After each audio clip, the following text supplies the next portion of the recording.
తెలంగాణలో మెజారిటీ లోక్సభ స్థానాలను కైవసం చేసుకోవాలనే పట్టుదలతో ఉన్న కాంగ్రెస్ ఉత్తర తెలంగాణ, గ్రేటర్ హైదరాబాద్ పరిధిలోని 6 నియోజకవర్గాలపై ఎక్కువ ఫోకస్ పెట్టినట్లు తెలుస్తుంది.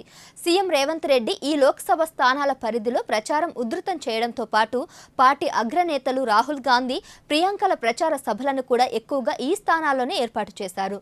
ఇటీవల సీఎం రేవంత్, రాష్ట్ర వ్యవహారాల ఇన్ఛార్జ్ దీపాదాస్ మున్షి, వ్యూహకర్త సునీల్ కనుగోలు, అలాగే మంత్రులు లోక్సభ స్థానాల ఇన్ఛార్జీలతో నియోజకవర్గాల వారీగా సమీక్ష నిర్వహించారు.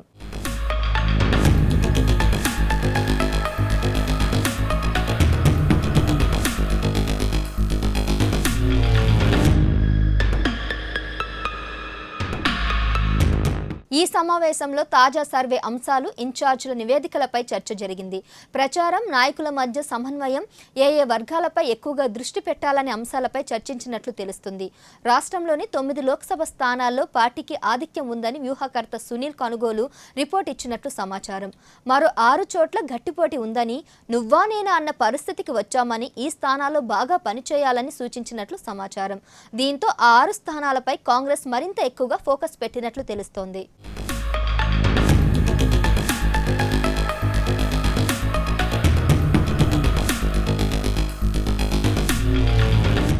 గ్రేటర్ హైదరాబాద్లోని మల్కాజిగిరి, చేవెళ్ల, సికింద్రాబాద్ స్థానాలపై కాంగ్రెస్ ఎక్కువ దృష్టి పెట్టింది. ఈ 3 నియోజకవర్గాల్లో సీఎం రేవంత్ రెడ్డి జోరుగా కార్నర్ మీటింగ్లు నిర్వహిస్తున్నారు.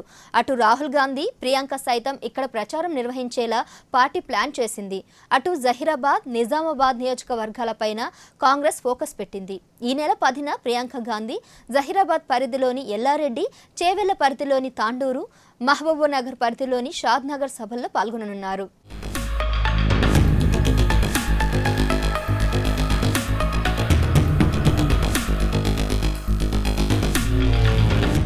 ఇక అసెంబ్లీ ఎన్నికల్లో ఆదిలాబాద్ లోక్సభ స్థానం పరిధిలో కాంగ్రెస్ 3వ స్థానంలో నిలిచింది. బీఆర్ఎస్, బీజేపీల కంటే 2 లక్షల ఓట్లు తక్కువగా వచ్చాయి. ఈ క్రమంలో ఎలాగైనా ఈ సీటును దక్కించుకోవాలని కాంగ్రెస్ ప్రత్యేక ప్రణాళికను అమలు చేస్తుంది. ఉద్యమ నేపథ్యం గల ఆత్రం సుగ్గునను అభ్యర్థిగా ఎంపిక చేయడం, అసెంబ్లీ సెగ్మెంట్లోని బీఆర్ఎస్ ముఖ్య నాయకులను చేర్చుకోవడం, ప్రచారాన్ని వేగవంతం చేయడం వల్ల కాంగ్రెస్ ప్రధాన పోటీదారిగా ఎదిగింది. అటు మహబూబ్నగర్ స్థానంపై సీఎం రేవంత్ రెడ్డి ఎక్కువ ఫోకస్ పెట్టారు. అక్కడ వరుస సభలతో ముమ్మర ప్రచారం చేస్తున్నారు. ఇక ప్రచారానికి మరో 5 రోజులే గడువు ఉండడంతో ఈ స్థానాల్లో కాంగ్రెస్ మరింత ఉధృతంగా ప్రచారం చేయనుంది.